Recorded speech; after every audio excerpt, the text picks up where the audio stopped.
Hello and welcome back to Busy Man Reviews. So finally, Zeke's master plan was revealed through a flashback sequence following his insane encounter with Levi, which we will get back to later in the video. We see during this flashback that Zeke never had a normal childhood, thanks to his parents treating him as a pawn in the restorationist agenda, especially Grisha, who made Zeke, who was falling behind in the warrior training, feel as a disappointment. We know that children seek to impress their parents and seek their validation, and naturally, when they don't get enough affection from their parents, they will seek it elsewhere, and that is what Zeke found in Mr. Xavier, his predecessor, as the Beast Titan, a father figure, someone who would simply play catch with him while listening to what he has to say. Turns out that Xavier himself has a tragic backstory. When he was young, he married a Marleyan woman. However, he never told her that he was an Eldian, and when she eventually found out, she went insane and slit their son's throat before killing herself. What made her commit such a horrible act? Was she so brainwashed she couldn't live with the idea of being married to an Eldian? Or did she also decide to spare her son a dark future of living in the Entermid Zone? I guess we will never know. Following this tragedy, Xavier joined the warrior program and dedicated himself to studying the history and abilities of Titans. Perhaps one of the most important discoveries that he made was the fact that the founder Ymir has the ability to manipulate Eldian bodies, which makes sense as Titans grow bodies out of thin air when they transform. That in turn inspired Zeke to become a warrior and join Marley in their campaign to seal the founding Titan and use its power to modify the bodies of Eldians so that they become sterile. This way, Eldians will go extinct in peace and the world will be rid of the Titan threat once and for all. So, turns out that Zeke was a nihilist, and maybe that is why Zeke had no problem sacrificing the lives of Eldians towards achieving his goal. As he himself said to Levi, "I killed no one, I saved them and their children." Xavier also told Zeke that he cannot take the founding Titan himself because of war-renouncing vow that was made by King Karl Fritz. Instead, he must give the founder to someone that he trusts, and when the two of them come together, only then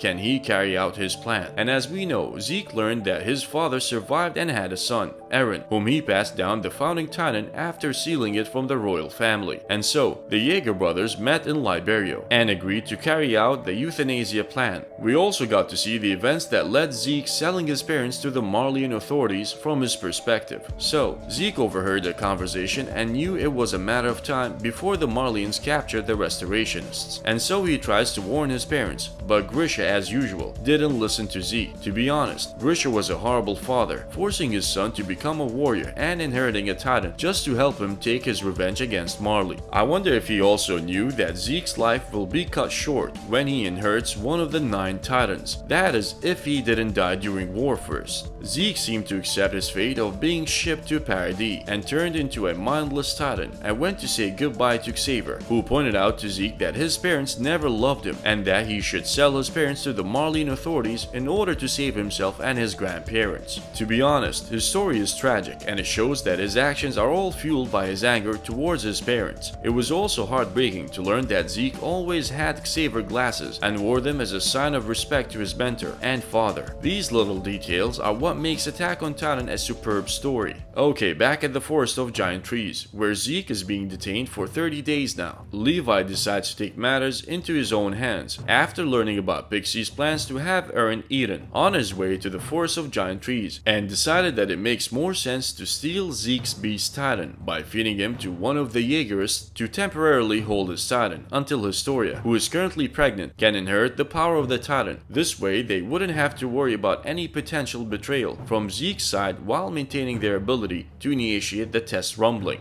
Of course, Levi also had an ulterior motive, and that is to fulfill his promise to Erwin by killing the Beast Titan. Remember that during the operation to reclaim Wall Maria, Erwin led a suicide charge on the Beast Titan to distract him so Levi can have a chance at assassinating Zeke. Anyway, Zeke asks Levi whether there was any wine left. Turns out that Levi's squad was given some of the Marleyan wine that is loaded with Zeke's spinal fluid, and that they were gorging on it all that time. Zeke decided to run away and scream, turning all the 30 men in Levi's squad into Titans. He was hoping that Levi wouldn't be able to kill his subordinates, or at least will hesitate for a moment, which might get Levi killed or at least give Zeke enough time to escape. Levi did hesitate for a moment, but then went on and slayed all his ex-comrades. The scene was not only epic, but also was heartbreaking, especially when he saw Levi saying, "Are you you still in there?" When he recognized the face of one of his squad members before killing him. Zeke was carried by 3 Titans and was trying to make his way out of the forest. He went on to talk about that there was no time to waste, and that even if he revealed his real intention to Levi, he would never have to understand. Of course, we now know what Zeke's real intentions, as we discussed in the beginning of this video. Anyway, Levi catches up to Zeke, and we see that Zeke is freaking out, and rightly so, because the way that Levi looked and acted were the stuff of nightmares. Zeke transformed into his Titan form and hardened his nape and began to tear and crush Titans and throw the remains at Levi, who was moving at light speed while playing mind games on Zeke to break his spirit before taking him down. Levi kept cutting tree branches to distract Zeke before ascending from above and attacking Zeke with 3 thunder spears, blowing him out of his Titan and capturing him. Damn, Levi, you are a killing machine. But at least we are lucky to have you on our side. Also, the way that Mappa handled the scene proved once again that Attack on Titan is in good hands.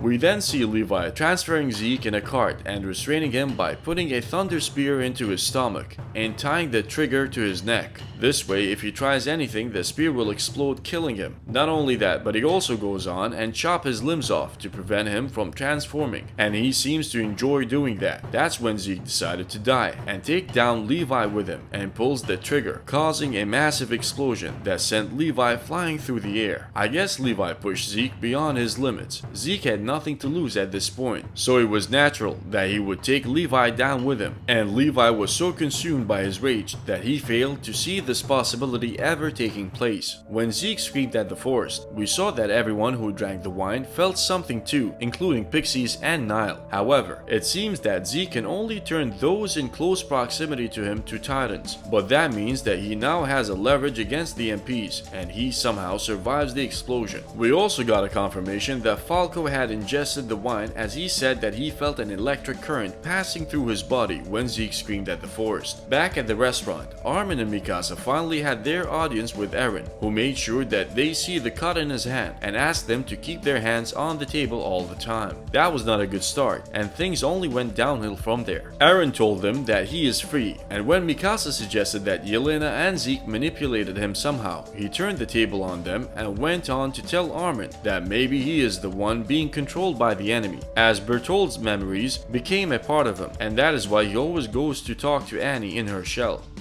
He also told Mikasa that she is a slave who is programmed to protect him, no matter what. According to Eren, once an Ackerman recognizes someone as a host, the instinct in their blood will activate, and that is exactly what happened when Eren ordered Mikasa to fight back when they were children. Eren also claimed that her headaches were a sign that her true self is resisting being forced to protect the host. Eren then told Mikasa that he always hated her since they were children. That right there is where I suspected that Eren is hurting Mikasa and Armin on purpose and trying to drive them away. You see, Eren's past actions contradicts what he just said to Mikasa, especially the time when Mikasa was hurt and they were about to die in the end of season 2. Do you remember what Eren said to Mikasa then? "I will always wrap your scarf." Does that sound like someone who hates her? Anyway, Armin jumps at Eren trying to punch him, and obviously, Mikasa stops him immediately, and realizing that this action proves Eren's point, she backs off and lets Armin and Eren fight. It was a one-sided fight where Armin got his ass handed to him by Eren. Armin then asks Eren, what does he mean by being free? Freedom to do what exactly?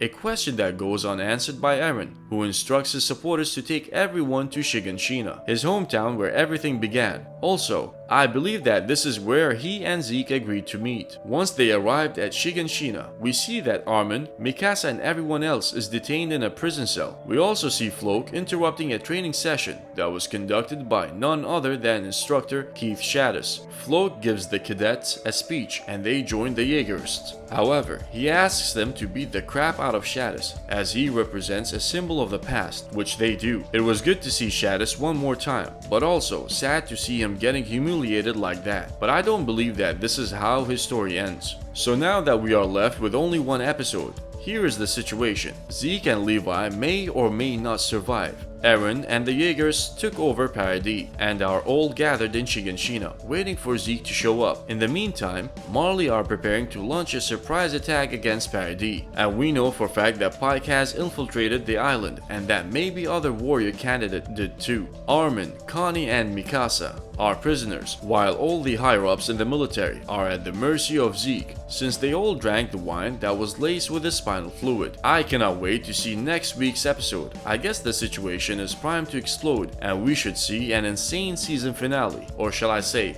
Part 1 finale. And as always, we are guaranteed to be left with a huge cliffhanger. What did you think of Zeke's plan? Do you think that his solution makes sense? Feel free to share your opinions in the comment section down below. And as always, if you enjoyed the video and want to watch further Busy Man reviews, give us a like and hit the subscribe button. Thank you for watching, and see you soon with another video and another Busy Man review. Until next time.